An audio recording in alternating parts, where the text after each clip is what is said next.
Sport Express avec Samsé. Samsé, bravo les hommes en bleu.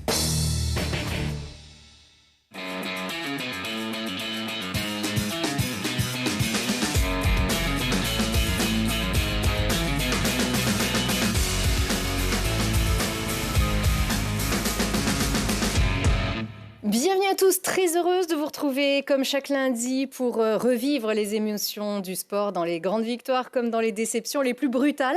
C'est le jeu, c'est le sport et les Grenoblois, les amateurs de hockey ont vécu des moments magnifiques et grâce à vous, les brûleurs de loups, et grâce à vous, Brent Aubin. Merci d'être avec nous. Avec plaisir. C'est un grand honneur aussi de vous accueillir. Vous avez été vaincu au bout de l'aventure par Rouen en finale de Ligue Magnus malgré vos performances immenses. Vous êtes attaquant, vous êtes auteur de 15 buts en 15 matchs de play-off, 30 au total, dont un quadruplé la semaine dernière et c'était à Rouen. Donc un grand bravo à vous déjà. Merci. Comment ça va? Ça va mieux. Ça va mieux qu'après la défaite de vendredi. Mais écoute, en tant qu'équipe, on doit regarder l'ensemble de la saison, puis je crois qu'on a réalisé de belles choses. Donc, C'est petit à petit seulement que ça viendra, ça. Pour l'instant, vous êtes encore sous le coup de cette déception qui est immense. Oui, c'est sûr. Puis surtout avec les réseaux sociaux et tout, à chaque fois que tu ouvres ton téléphone, tu vois une photo des Dragons de Rouen avec un trophée. Puis j'ai des amis dans l'autre équipe aussi, donc c'est pas super des fois avoir des photos de Rouen avec le trophée. Alors, je sais pas comment on dit au Québec. Nous, on dit enfoncer le couteau dans la plaie. Alors, ne regardez pas ces images, si vous voulez. Nous, on y retourne. C'était au bout de 6 matchs à couper le souffle, véritablement. Vous perdez ce titre qui semblait vous tendre les bras. C'est Rouen qui marque un but en prolongation et qui lève la Coupe Magnus. Là, votre sentiment en revoyant ça? La déception. Écoute, on menait 2-0 dans la série finale, puis on était tout près de notre objectif. Puis je pense pas qu'il y a beaucoup de gens en France, dans le monde du hockey, qui auraient prédit que Grenoble allait perdre 4 matchs d'affilée cette année. Vous n'en aviez jamais perdu 2 d'affilée. Bon, ça explique le tout. Donc, surtout, on a eu une saison exceptionnelle à domicile. On n'a perdu qu'un seul match. Le dernier. Le dernier. Donc, c'est quelque chose qu'il faut être fier qu'en saison régulière, on n'a pas perdu, mais ça aurait été le fun de garder ça intact durant les playoffs aussi. C'est sûr, c'est la saison de tous les records. On va en reparler dans une petite seconde. Pour ces finales-là, il fallait gagner 4 matchs. Vous menez la série 2-0. Le premier match, vous l'avez gagné 8-2 à la maison. Le deuxième, vous l'avez gagné 2-0. Et puis vous perdez les 2 suivants à Rouen. À presque rien, ça s'est joué à 1 point. Vous avez perdu 5-4 en prolongation, puis 6-5. Et puis, vous perdez donc ce fameux match 5 à la maison à Pôle Sud 2-1. Qu'est-ce qui s'est passé, en fait? Qu'est-ce qui s'est cassé après cette série de 2 matchs victorieux à domicile? Écoute, je pense qu'on est arrivé à Rouen un petit peu trop confiant. Puis, comme la plupart, tout le monde l'a vu le samedi, on a commencé le match, mais il y a eu un petit défaut technique sur la glace qui nous a fait arrêter le match complètement. Oui, il y a eu un trou dans la glace. Un trou dans la glace. Je crois que ça nous a cassé un petit peu le rythme. Puis ça a donné une journée de repos de plus aux Dragons pour se reposer à la maison. Nous, on était à l'hôtel. Donc, c'est quelque chose que j'aimerais voir si on aurait joué vraiment les matchs le samedi, le dimanche. Mais écoute, ça fait partie des choses qu'on ne peut pas contrôler. Puis, je crois par la suite, il faut donner aussi le crédit aux Dragons. C'était une bonne équipe de hockey aussi. Nous, on a eu quelques joueurs qui se sont blessés. On a eu un Damien Fleury qui a été suspendu. C'est toutes des petites excuses qui... Je suis sûr que Rouen aussi avait des blessés, mais c'est des choses qu'on ne contrôlait pas. Puis, au bout de la ligne, c'est Rouen qui est sorti avec le titre. Oui, et on le rappelle, Damien Fleury, effectivement, a été suspendu, mais sur ces derniers matchs, il manquait Marcus Pukula. Ouais. Il manquait également Adel Koudry. Exact. Ce sont des joueurs aussi... chaque individualité est importante, mais ça peut faire basculer aussi. Il faut se réorganiser. Ça vous a manqué, ça? Oui, définitivement. Je crois que ces 3 joueurs, ces 3 attaquants, c'est des joueurs d'impact, des joueurs qui avaient un grand rôle dans notre équipe. Puis je crois qu'on n'a pas été capable de les remplacer. C'est ce qui est décevant parce que, je le dis puis je vais le répéter, on était la meilleure équipe cette année dans la Ligue Magnus. Puis souvent, ça peut arriver que c'est pas la meilleure équipe qui remporte le championnat comme cette année. Mais il faut garder la tête haute puis il faut être fier de ce qu'on a accompli aussi. C'est sûr. Alors, quand on dit que ça se joue pas à grand-chose, comme vous le voyez, hein, ça s'est joué à 1 point sur chacun des matchs gagnés par Rouen. Pourvu, c'était plus large. Hein, vous gardez un avantage certain sur la différence au nombre de buts. On n'est pas là pour faire de la polémique, hein, évidemment. On est toujours là pour vous soutenir, bien sûr. Mais il faut aussi reconnaître que dans ces défaites, l'arbitrage a fait bien causer et bien au-delà de Grenoble. Alors, notamment sur cette action-là. Hein, ça, c'était le match... c'était le dernier, c'était ce match de la finale. Il y a 2-2. Oui, exact. Ça peut basculer d'un côté comme de l'autre. On a bien compris que Joris Bedin a bien vu que son but n'était pas valable car marqué avec le patin. Alors, les règlements ont été épluchés, scruté, interprété, réinterprété, mouvement volontaire, le pied n'a pas décollé. Bon, on a refusé un but à Grenoble quelques jours auparavant. Celui-ci, visiblement, même l'auteur du but semble bien voir qu'il n'est pas valable. Et pourtant, il est accordé et ça fait basculer à 3-2. Là, votre sentiment, c'est lequel? Je l'ai regardé à maintes reprises avec ma fille Kelly qui est ici. Ouais. on a regardé avec ma famille et tout. Puis j'ai envoyé le vidéo à plusieurs de mes anciens entraîneurs, des arbitres que je connaissais déjà dans d'autres pays où j'ai joué ou des choses comme ça. Puis c'était, pour être honnête, la plupart disaient qu'il était bon le but. Il n'y a pas eu de mouvement de coup de pied. Il a juste redirigé la rondelle.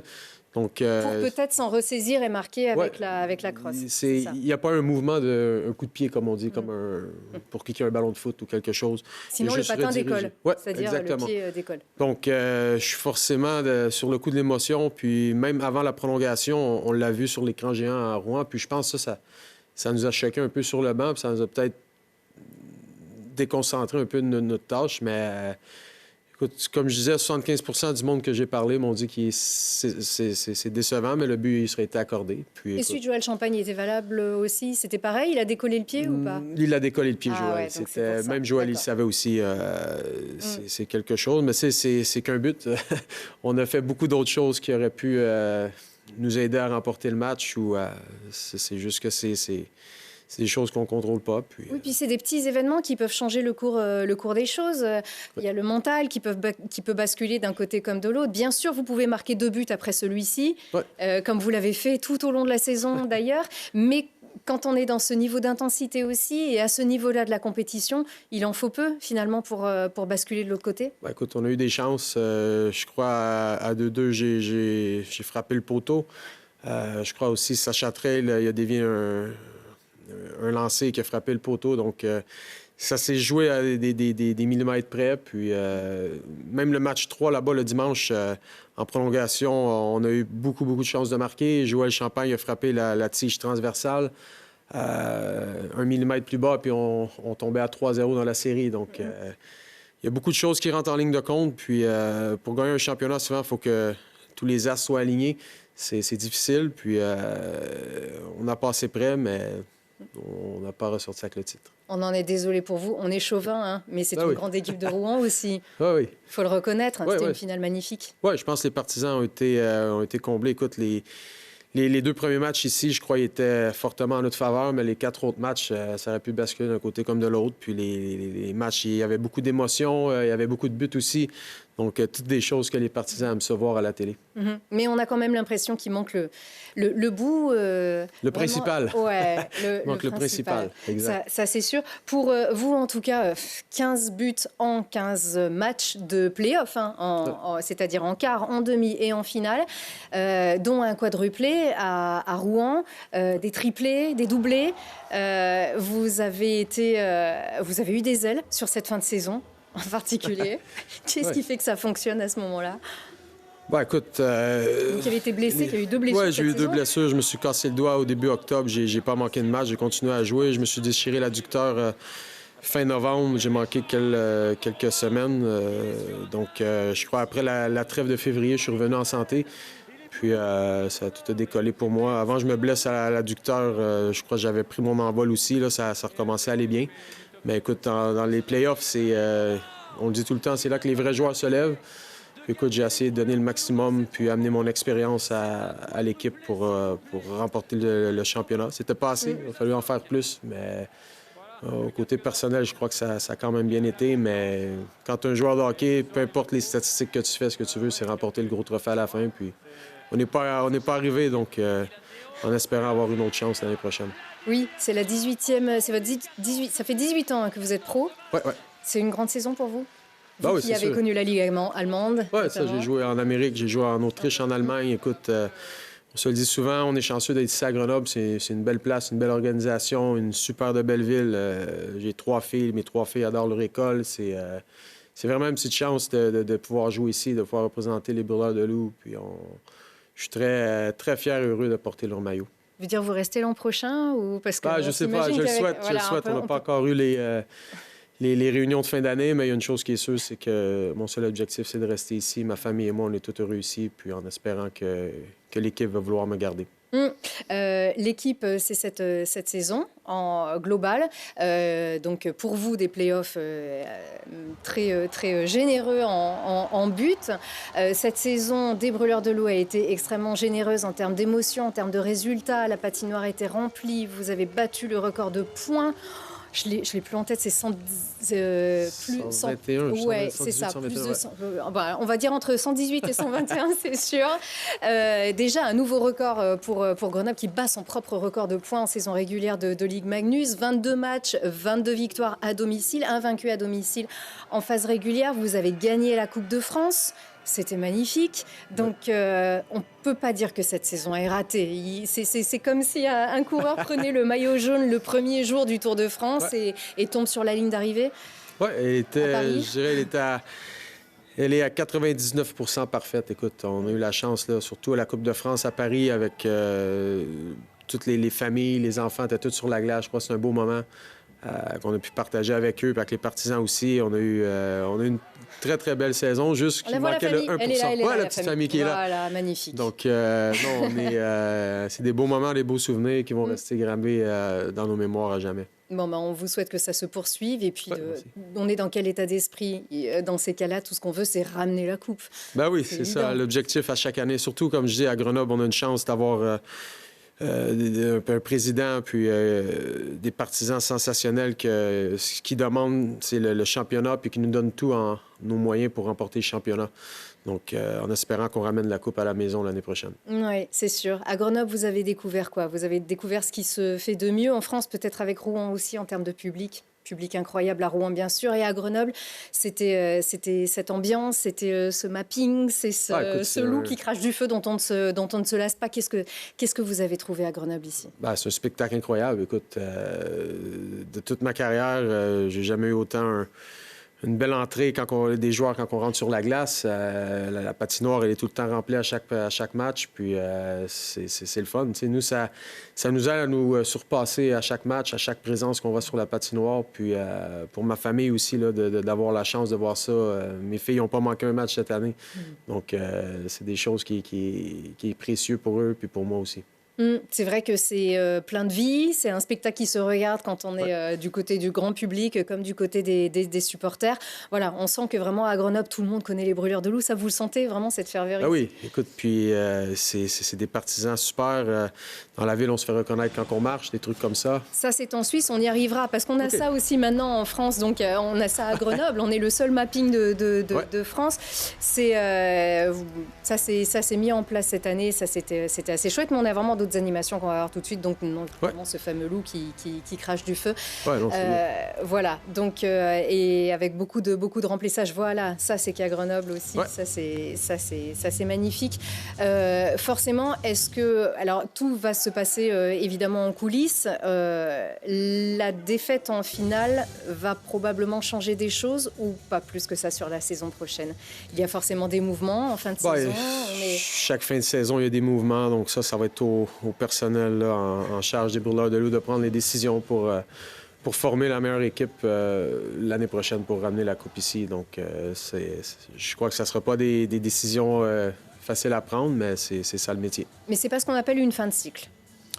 Il faut tout rechanger, souvent c'est cyclique. Il y a encore beaucoup de potentiel. Écoute, on était à 2 matchs de remporter le championnat. Puis chaque match, comme on dit, les 4 sont terminés par un but. Donc, il faut garder espoir. Puis, seul objectif, c'est d'aller rechercher le championnat pour les Brûleurs de Loup l'année prochaine.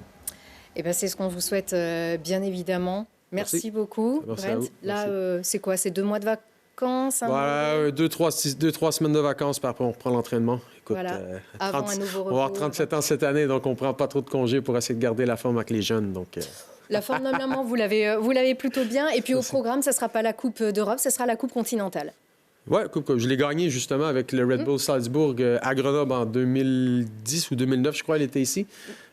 J'étais du côté de Red Bull Salzbourg, donc on l'avait gagné. Donc, si je reviens à Grenoble, ça va avoir la chance de remporter une deuxième Coupe continentale. Et certains se sont dit « Waouh, mais ce joueur, il est incroyable ». On l'a entendu, alors on n'a pas encore retrouvé les images, mais on se souvient que vous avez marqué les esprits à ce moment-là, même en 2010. Ah, ben tant mieux.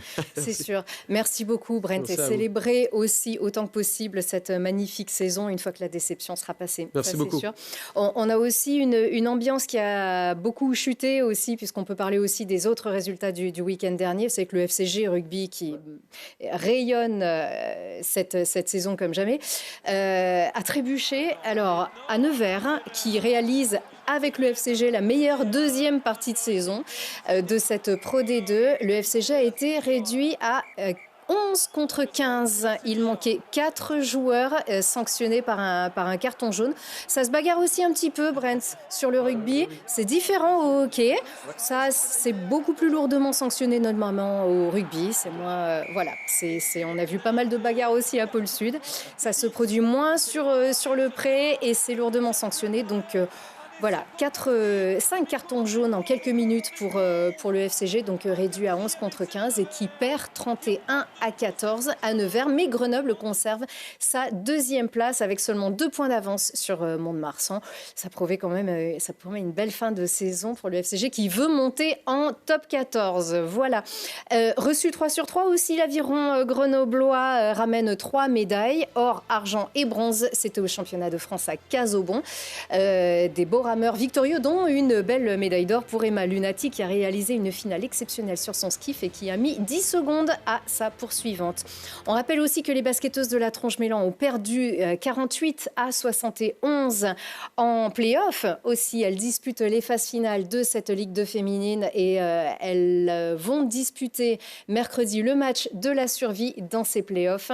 Elles ont perdu donc contre Champagne Basket 71-48 et elles jouent ce mercredi à 20h. Et puis ne ratez pas aussi le match France-Pays de Galles. C'est du rugby, c'est l'équipe de France féminine au tournoi destination. Elle joue dimanche au Stade des Alpes à 16h15. On vient de le dire d'ailleurs, Champagne Basket Champagne pour vous, c'est pas qu'un vin pétillant, c'est pas qu'une région, c'est aussi un joueur emblématique, le capitaine de Grenoble qui met un terme à sa carrière.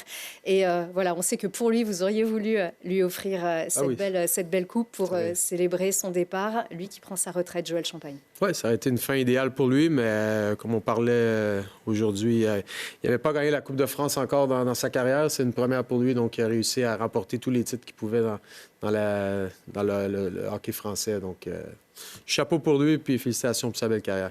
Oui, il laissera une belle empreinte ici à Grenoble. Yeah. Merci beaucoup à vous, Brent Aubin. Merci au nom de tous les Grenoblois d'avoir fait le maximum pour pouvoir apporter beaucoup d'émotions dans les patinoires et forcément dans tous les foyers qui peuvent vous suivre. Merci à vous et merci encore à vous de votre fidélité. À très vite.